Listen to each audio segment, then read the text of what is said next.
Dinikahi Duda Galak. Bab 54. Penulis Neng Neng. Tidur dalam satu ruangan, tapi tidak ada kontak fisik. Sekarang, bolehkah aku merubahnya? Tanya AA mulai menggeser tubuhnya ke sisi tubuh El. Glek. Maksudnya? Aku tidak mengerti. El menggeleng. Aturan nomor 4. Aku ingin kita tidur di ruangan yang sama, tapi dengan melakukan kontak fisik. Bagaimana? Apa kau setuju? AA menatap El lekat. Lagi-lagi dia berharap jawaban El adalah iya. Hah? Tidak! El menutupi dadanya dengan kedua tangannya, lalu perlahan memundurkan langkahnya sambil menggelengkan kepalanya. Berkali-kali matanya mengerjap. Dia tidak bisa membayangkan kontak fisik yang dimaksud AA. Krusuk, krusuk, krusuk. Ketika AA dan El mengedarkan pandangan, Kala merasakan ada pergerakan di balik semak-semak. Siapa itu? Bentak AA sambil berjalan mendekati sumber suara. AA, aku takut. El menggenggam tangan AA erat, lalu mengekor di belakangnya. Siapa? AA meraih tongkat kayu yang tergeletak di tanah, lalu berjalan mendekati rumpun yang bergoyang.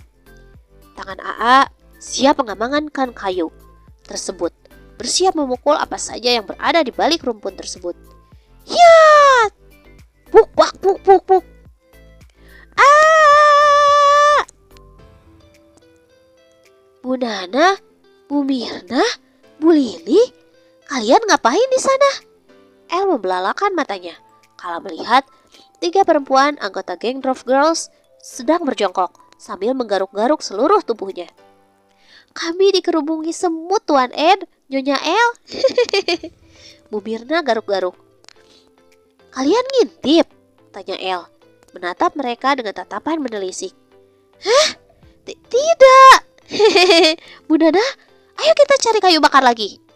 Seketika, Bu Lili meraih tangan Bu Nana, lalu mereka lari tunggang langgang. Sementara Bu Mirna yang tertinggal segera menyusul mereka. Apa mereka mendengar percakapan kita ya? Tanya El menatap AA. Entahlah, AA mengedikkan bahunya, kemudian berlalu diikuti El. Bu Mirna, Nyonya El kemana ya? Kok mereka gak datang-datang? Kita kan mau manasin makanan. Bu Nana ngedumel sejak tadi, karena El tidak kunjung datang. Namanya juga pengantin baru. Jangan-jangan mereka...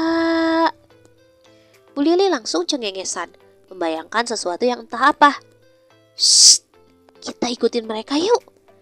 Bu Mirna langsung berinisiatif. Lalu mereka langsung berjalan mengendap-endap, layaknya detektif yang tengah mencari barang bukti. Itu mereka! Sebagai ketua geng, Bu Nana langsung menemukan keberadaan El yang terlihat tengah berbincang dengan AA di tepi danau. Mereka lagi ngapain ya? Kita sembunyi di sana yuk. Ketiga perempuan itu langsung mengendap, duduk di tanah sambil menguping di antara rumput yang menjulang. Kok gak kedengeran sih? Kok bisik-bisik ya? Jangan-jangan mereka... Apa sih? Au! Kenapa?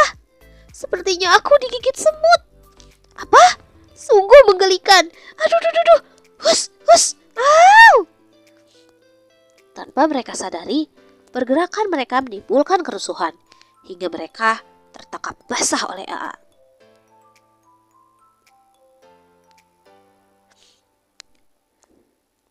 Berbeda kala mereka berangkat menuju lokasi perkemahan yang terlihat ceria dan bersemangat.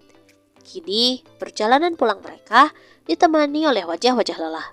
Hampir seluruh anggota geng Drove Girls terlelap di kursi masing-masing. Berbagai macam gaya mereka kala tidur membuat Eliana sedikit terkikik geli. Sementara itu, Eliana melirik pada sosok pria berumur di sampingnya. Eliana menatap pria itu dengan seksama, memindainya tanpa ada yang terlewatkan.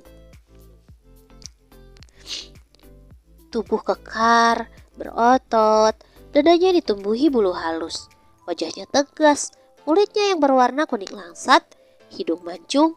Kini El sadar kenapa AA beberapa kali ditawari untuk menjadi model di beberapa majalah bisnis.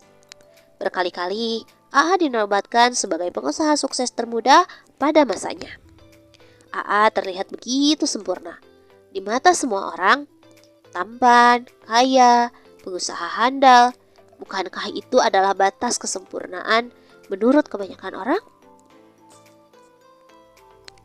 Hanya saja yang kurang dalam hidup AA adalah AA gagal dalam membina rumah tangganya. Ya, di muka bumi ini tidak ada manusia yang benar-benar sempurna. Sempurna itu hanya milik sang penciptanya saja. Kagum melihat ketampananku, Nyonya El.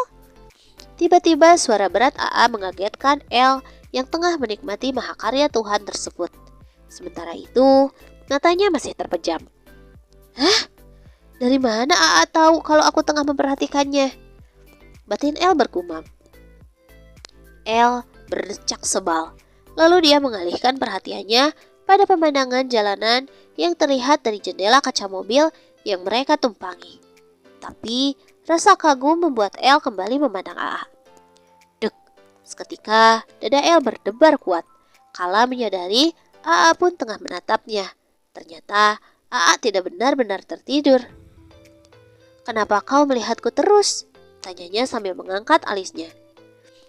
Kau yang melihatku, ketus El. Terlihat AA memajukan bibirnya. Alisnya mengkerut, menatap El yang juga tengah menatapnya. AA agak kerasukan hantu dari hutan tadi kan? Tanya El memberanikan diri. Apa? AA langsung beringsut. Duduk menjauhi El tidak suka.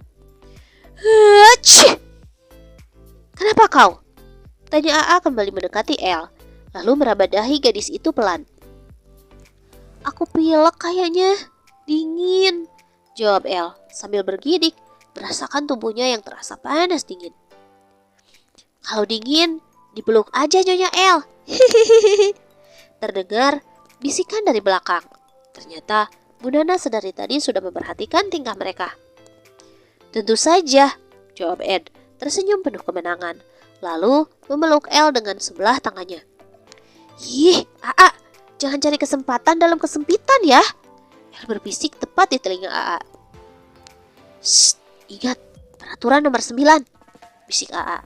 Tapi peraturan nomor 9 juga kan sudah dihapus. Eliana tak mau kalah. Dihapus? Kapan? Aku belum menyetujuinya, ucap AA sambil mengeratkan pelukannya. Sementara Bu Lili yang duduk di samping mereka sudah senyum-senyum sedari tadi. Licik, AA licik, rejuk El. Sejak kejadian peluk-pelukan di mobil, sepertinya El tengah ngambek. Setibanya di rumah, El langsung masuk ke dalam kamar, lalu berbaring membuat AA jadi bingung. Apa juga yang membuat gadis itu merajuk? AA berjalan menyusuri kamarnya, dengan nampan di tangannya yang berisi semangkuk bubur dan beberapa butir obat penurun demam. Merasa ragu untuk memasuki kamarnya sendiri, akhirnya AA memberanikan diri untuk duduk di samping El. El, akhirnya AA membuka suara. Tangan kakarnya kembali meraba dahi El yang terasa panas. Hening, El masih saja memejamkan matanya. El, kau marah padaku? Tanya AA dengan suara beratnya. Ayo makan dulu bubur sama obatnya, ucap AA. El membuka matanya, lalu membenahi posisinya. Ayo makan dulu, perintah AA kemudian. Tapi janji, peraturan nomor 9 beneran dihapus. El membentikan jari kelingkingnya, membuat AA memutar kedua bola matanya merasa jengah. Kau itu selalu mencari kesempatan dalam kesempitan. AA berdecak sebal. Siapa yang mengajariku? Kau bukan? El tersenyum menyeringai. Ternyata kau perempuan cerdas, El. AA tersenyum bangga. Jadi bagaimana? El kembali memastikan. Baiklah, semua peraturan akan aku hapuskan. AA mengangguk tanda setuju. Makasih ya AA. El bercingkrak lalu memeluk AA tanpa sadar hingga membuat AA kelimpungan. Lalu tak lama AA tersenyum menyeringai. Termasuk peraturan nomor 4 yang diganti itu. Kau sudah menyetujuinya bukan? Tanya AA mengeretkan pelukan El. Apa? Tidak!